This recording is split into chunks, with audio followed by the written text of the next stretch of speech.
Bismillahirrahmanirrahim. Kajian tafsir Firdaus An-Naim karya Kiai Haji Thayyib Ali Wafa Sumenep. Tafsir surah Al-Baqarah majelis pertama. Suratul Baqarah atau surah Al-Baqarah wahia madaniyatun. Nah, wahia utawi ya, jadi di sini menjadi mubtada, madaniyah menjadi khabarnya. Nah, hiya merujuknya otomatis ke surah Al-Baqarah karena ini muannas, ini muannas. Nah, surah Al-Baqarah ini kategorinya adalah madaniyah. Masih ingat ya, sobat kajian, bahwa madaniyah itu adalah surah atau ayat yang turun setelah hijrahnya Nabi Muhammad dari Mekah ke Madinah. Jadi bukan karena turunnya berbasis tempat, tapi turun berbasis periode, sebab waktunya. Entah itu turunnya di kota Madinah atau di sekitar kota Madinah, atau bahkan turunnya di kota Mekah, asalkan itu turunnya ayat setelah hijrah, maka semuanya masuk kategori Madaniyah. Seperti itu ya. Mi'atani wa sab'un wa thamanuna ayatan. Nah, kalau dalam penulisan bilangan Arab di sini pada pertemuan yang sebelumnya dulu pernah disampaikan kalau itu sifatnya adalah ratusan, maka ratusannya disebutkan dulu. Mi'ata nih 200. Setelah ratusan disebutkan puluhan, disebutkan satuannya baru puluhan. Nah, karena satuan ini mengikut ke puluhan di sini. Nah, jadi 200 ini ada sab'un sama wa samanuna, 7 dan 80. Berarti 287. Total ayatnya surah Al-Baqarah. Diingat-ingat 287. Nah, penulisannya seperti itu untuk bilangan bahasa Arab. Wa kalimatuha, kalau tadi ayat ini dihitung kalimatnya. Kalimat itu kata ya, kalau dalam bahasa Arab, bukan kalimat bahasa Indonesia. Jadi kalimat itu kata. Kata di dalam surah Al-Fatihah ada berapa? Salah satu alafin wa mi'ah. Jadi kata dalam surah Al-Fatihah, surah Al-Baqarah itu adalah jumlahnya 3.100. Nah, jadi kalau jumlahnya sampai ribuan, maka disebutkan ribuan, kemudian ratusannya 3.100. Wa hurufuha khamsun wa ishruna alfan wa khamsumi'ah. Nah, huruf-hurufnya surah Al-Baqarah itu ada khamsun wa ishruna. Ingat kalau puluhan disebutkan satuan dulu baru puluhan. Nah, jadi ini karena ini puluh ribu ya sama kaidahnya. Dua 25.000 wa khamsumi'ah 500. Jadi 25.500. Nah, seperti itu ya jumlah huruf dalam surah Al-Baqarah. Nah, bismillahirrahmanirrahim. Alif lam mim. Nah, bacanya seperti itu ya. Membaca bukan alama. Alif dibaca alif, tidak panjang ya karena ini enggak ada harokatnya. Kalau enggak ada harokatnya, maka dibaca tetap sesuai nama hurufnya. Namanya alif. Nah, kemudian lam. Lam kan kalau di Pradali, lam itu kan hurufnya ada lam, terus alif, terus mim. Karena ada alifnya maka la-nya dibaca panjang. Lam. Nah, seperti itu. masuk, terus mim dipreteli, kan ada mim, ya, sama mim. Jadi mimun itu kan mim, ya, sama mim, makanya panjang, mim. Nah, sementara alif kan nggak ada panjangnya di situ, alifun. Nah, jadi lafadz alifun itu kan nggak panjang, maka tetap dibaca pendek. Terus Allahu a'lamu bimuradihi bidzalik. Allah mubtada ya, a'lamu khabar, bimuradihi ini jar, ini majrur. Ada isim domirnya juga. Bidzalika bi huruf jar, dalika isim isyarah ini majrur sebab bi. Jadi dalika kan mabni, nggak bisa diubah-ubah kanya, nggak ada dalikin, nggak daliku. Tapi dia di mahal jar karena sebab adanya huruf jar ya. Allahu a'lamu, Allah itu yang paling mengerti, paling mengetahui bimuradihi dengan maksud dari alif lam mim itu eh, bimuradihi dengan maksud maksud Allah itu bidzalika terhadap apa yang ada atau maksud dari alif lam mim itu.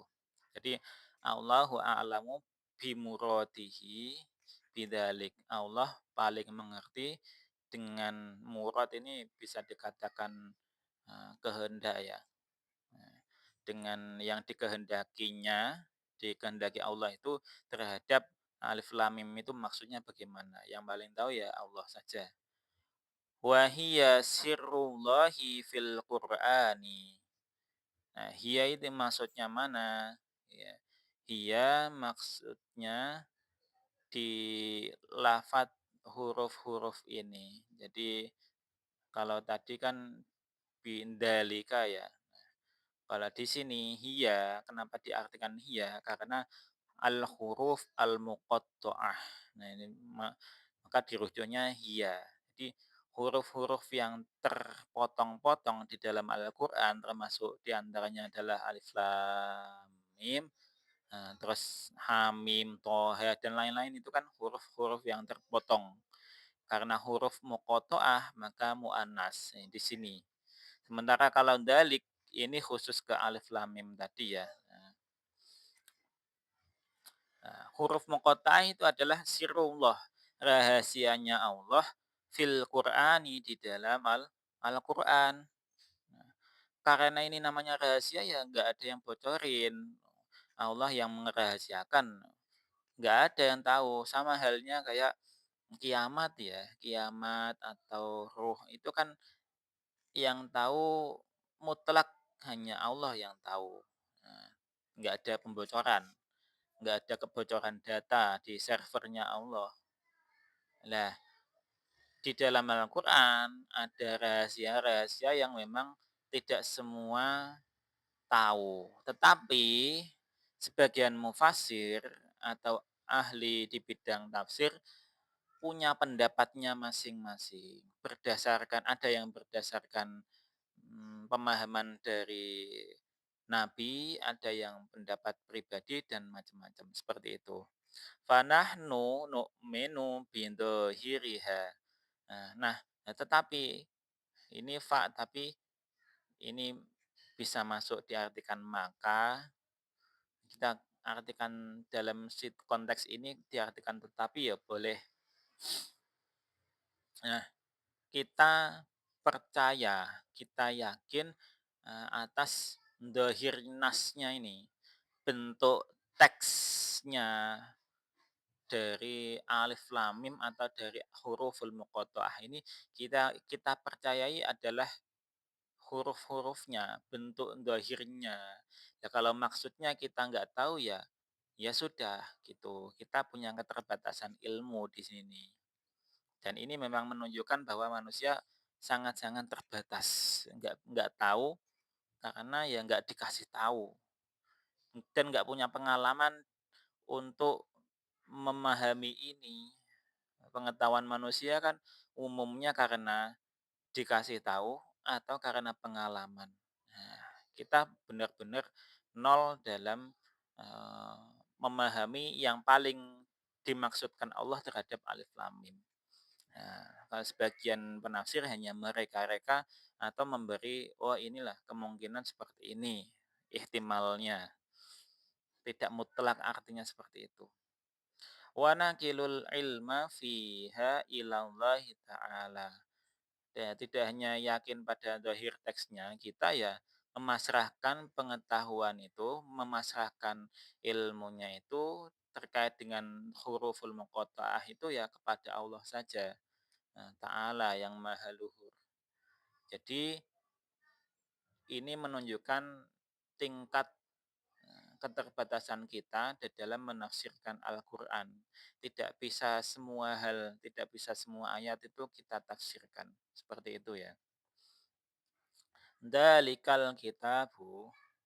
Nah, dalikal kitabu ini adalah susunan yang unik. Kenapa? Karena dalika itu kan jauh ya. Isim isyarah yang untuk menunjukkan tidak dekat dengan kita. Nah, ini harus dipahami ya. Dalikal kitabu menunjukkan sesuatu yang jauh atau agak jauh atau berjarak. Kenapa kok seperti itu? Nah, Alkitab itu juga yang dimaksud apa? Al-Qur'anu. Yang dimaksud Alkitab di sini adalah Al-Qur'an. Wa yusyaru ilaihi dan ditunjukkan atau diisyaratkan ke atasnya kepada Al-Qur'an itu bidalika dengan lafadz dalika wa huwa lil bu'di dan sementara isyarah dalika itu untuk jarak yang jauh atau benda yang berjarak, itu apa sih kepentingannya? Lil indani bi'uluwi sya'nihi wa kaunihi. Nah, untuk menyampaikan, meng, menyuarakan atau menyampaikan. Indan kan kita nah, sama satu akar dengan adzan ya. Adzan itu kan menyerukan. Nah, sama halnya Nabi Ibrahim menyerukan dulu perintah haji pertama kali. Nida di atas Ka'bah sama adzan. Nah, idzan itu menyerukan, menyampaikan dengan lantang bi'uluwi sya'nihi terhadap tingginya kedudukannya Al-Quran atau Alkitab itu wa kaunihi dan keadaannya sama. Sya'an dan kaunun itu kalau di bahasa Indonesia kan aslinya sama. Karena keterbatasan bahasa Indonesia, sya'an itu keadaan, kaun itu ya keadaan. Nah, tetapi kalau dalam bahasa Arab ada perbedaan sya'an sama kaun, seperti itu. Nah, untuk menunjukkan ketinggian kedudukan dan keadaannya Alkitab itu ya atau Al-Qur'an itu fil ghayatil quswa minal fadli wasyaraf.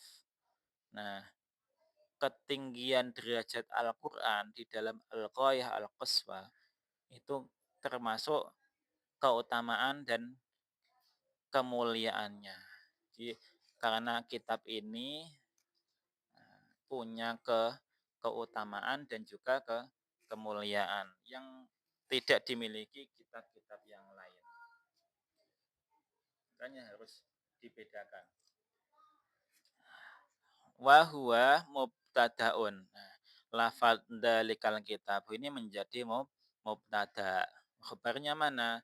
Wa khabaruhu dan khabarnya dalikal kitab itu la raiba fihi. Itu lafaz la raiba fihi.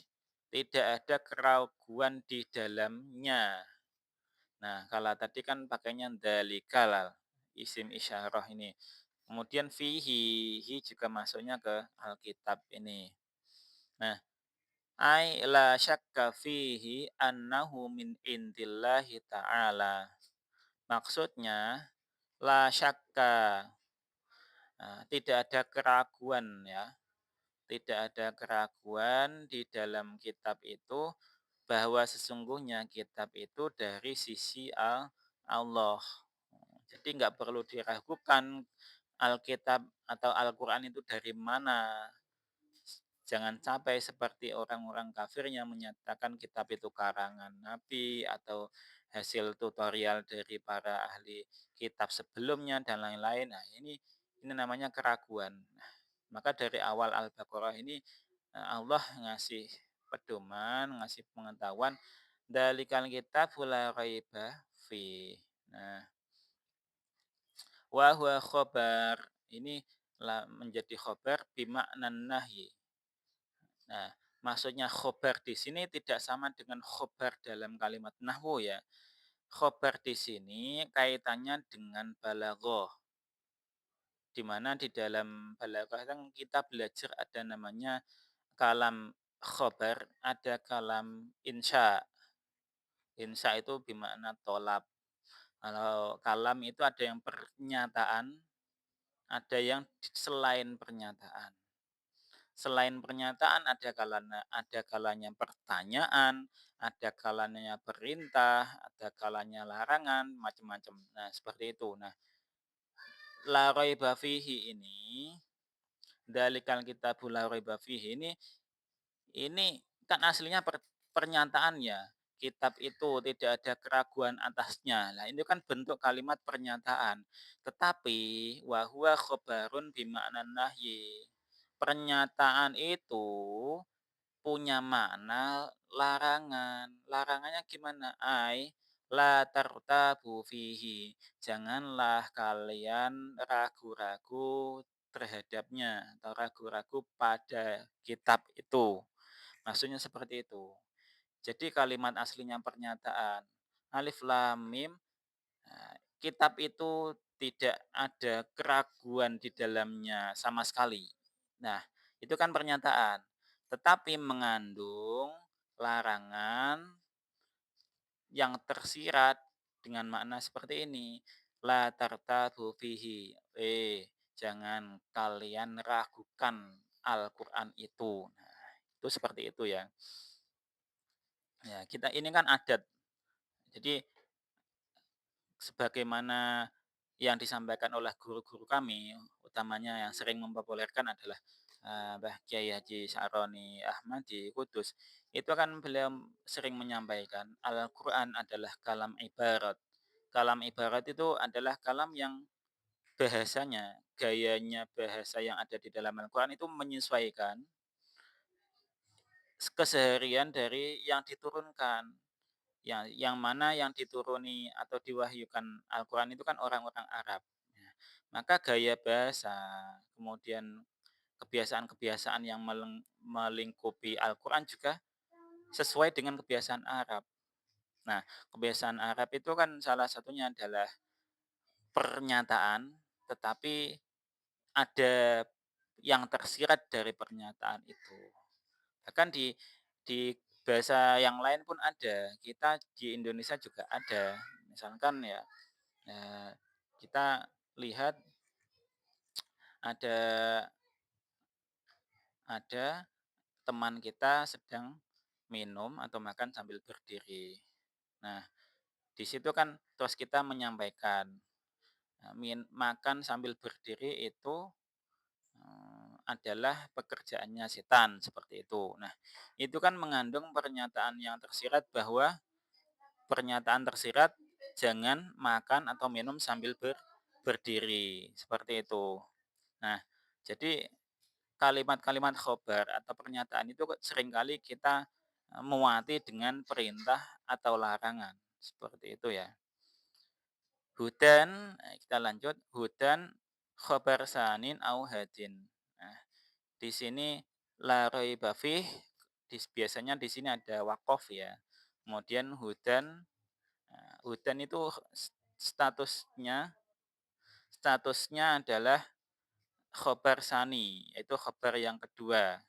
Khobar kedua atau merupakan bermakna hadin, yaitu yang menunjukkan, yang memberi petunjuk.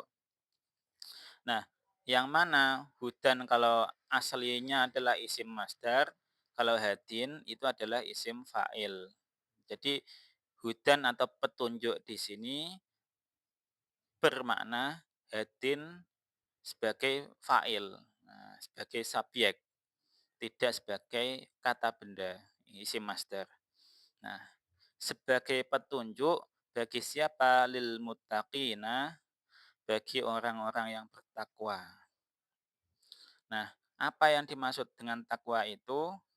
Wat taqwa imtisalul awamiri wajtinabun nawahi.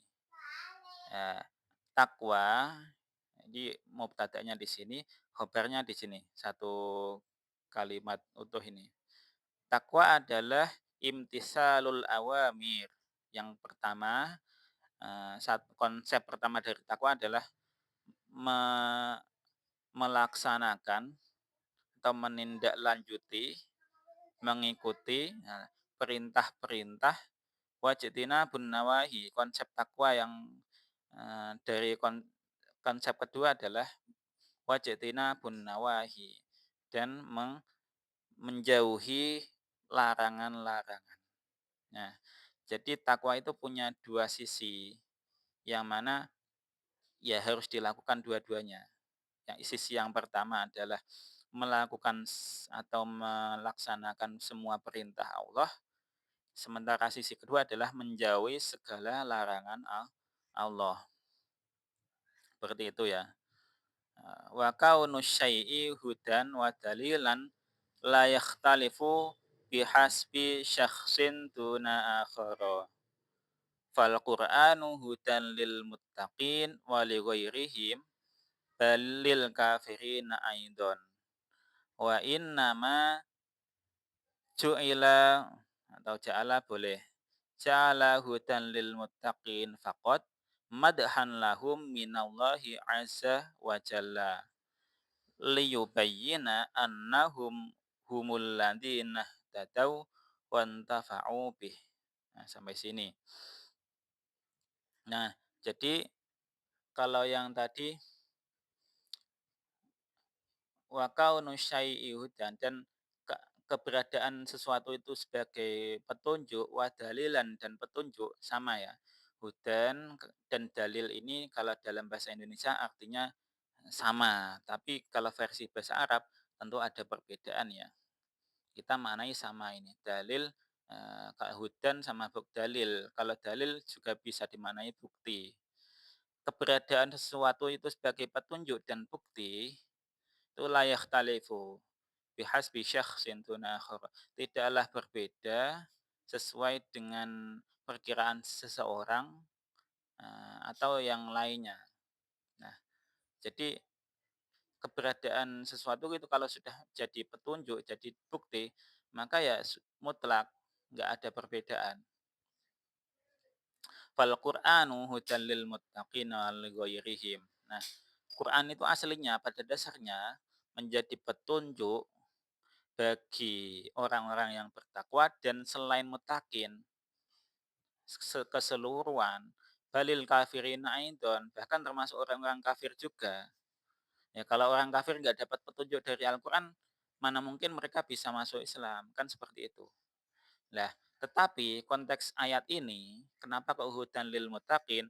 Wa nama ja'ala hudan lil muttaqin fakot, dan kenapa kok dibuat atau Allah buat hudan lil muttaqin fakot pada konteks ayat ini hanya sebagai petunjuk bagi orang-orang yang bertakwa saja, itu adalah sebagai pujian, madhan, lahum untuk orang-orang yang bertakwa itu minallahi azza wa jalla dari Allah. Jadi hudan lil muttaqin ini sebagai pujian bagi orang-orang yang bertakwa. Ini konteksnya adalah memuji. Pujian dari Allah untuk mereka. Kenapa? Liyubayyina annahum, untuk menjelaskan bahwasanya mereka itu orang-orang yang bertakwa itu adalah hum alladzina tadau, adalah orang-orang yang mendapat petunjuk. Ihtadau bisa diartikan mendapat petunjuk atau orang yang mencari petunjuk boleh. Nah, tapi umumnya ihtadau ya dia mendapatkan petunjuk ya. Orang-orang yang mendapatkan petunjuk sebab perilakunya itu wantafa'u bihi dan mendapatkan kemanfaatan sebab itu. Nah, jadi Ini wazannya sama ihtada, intafa'a, dari wazan ifta'ala, sama. Nah, jadi kalau ini ihtada, intafa'a wazannya sama, maka ini diartikan sama juga faedahnya, mendapat petunjuk, mendapat nikmat juga, seperti itu.